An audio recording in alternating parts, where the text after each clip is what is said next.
తాకట్లో ఉన్న మీ బంగారాన్ని విడిపించి ఆ రోజు ఆన్లైన్ రేటుకి కొంటాం. Sharma gold company. తెలంగాణలో మందుబాబులకు ఊహించని షాక్ తగిలింది. ఎల్లుండి మద్యం దుకాణాలు మూతపడనున్నాయి. హనుమాన్ జయంతి సందర్భంగా హైదరాబాద్, సికింద్రాబాద్ జంట నగరాల్లో వైన్ షాపులు బంద్ కానున్నాయి. ఈ నెల 12వ తేదీ శనివారం హనుమాన్ జయంతి సందర్భంగా మద్యం దుకాణాలు మూసివేయాలని హైదరాబాద్ పోలీసులు ఆదేశాలు జారీ చేశారు.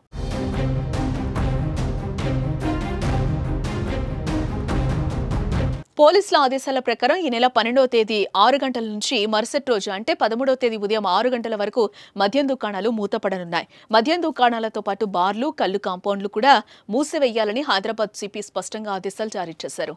స్టార్ హోటల్లోని బార్లు, రిజిస్టర్డ్ క్లబ్లకు మాత్రం మినహాయింపు ఉంటుందన్నారు. మరోపక్క తమ రూల్స్ ఎవరైనా బ్రేక్ చేస్తే కఠిన చర్యలు తప్పవని వార్నింగ్ ఇచ్చారు. దొంగచాటుగా మద్యం విక్రయాలు జరిపితే లైసెన్స్ రద్దు చేస్తామని కూడా హెచ్చరించారు. హనుమాన్ జయంతి రోజున మతపరమైన గొడవలు చోటు చేసుకుంటాయనే నేపథ్యంలోనే ముందస్తు చర్యల్లో భాగంగా మద్యం దుకాణాలను మూసివేసినట్లు సిపి వెల్లడించారు.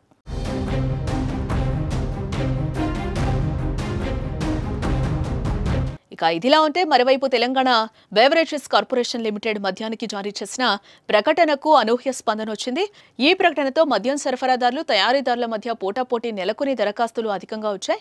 తాము 604 రకాల మద్యం బ్రాండ్లను సరఫరా చేస్తామంటూ 92 మద్యం సరఫరా కంపెనీలు దరఖాస్తులు చేసుకున్నాయి. ఈ 604 బ్రాండ్లలో 331 ఇండియన్ మేడ్ ఫారిన్ లిక్కర్ కొత్త బ్రాండ్లు కాగా 273 ఫారిన్ బ్రాండ్లు ఉన్నాయి.